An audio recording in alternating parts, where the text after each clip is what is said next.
With meta-harmony, we use colours to understand chords. But I've been getting this comment a few times recently, so I thought I'd make this video covering the colour theory basics that we need to use meta-harmony. We only need two simple ideas. Let's start with primary and secondary colours. So when I was a kid at school, we were given 3 pots of paint: yellow, red and blue. These are the 3 primary colours, and they can be used to create new colours. So if you mix the yellow paint and the blue paint, this makes green paint. If you mix yellow and red paint, this makes orange paint.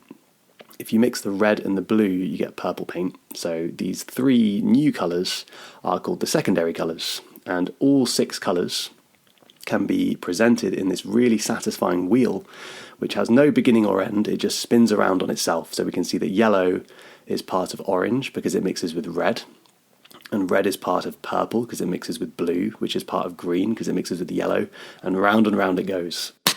So we've got 3 primary colours and 3 secondary colours in the colour wheel, and artists use this wheel to understand how colours relate to each other. So for example, if you have a green painting and you put some blue on it, the 2 colours meld together.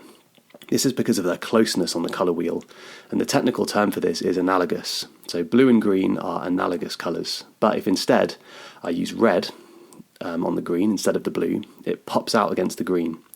This is because red and green are opposite on the colour wheel, and we call this relationship complementary colours.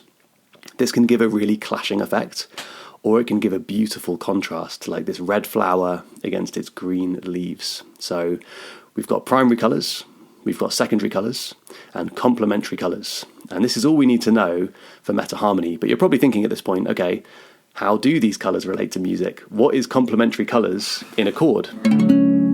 Stalk the channel to find out, but who's going to be the first in the comments to say the complementary colour of purple?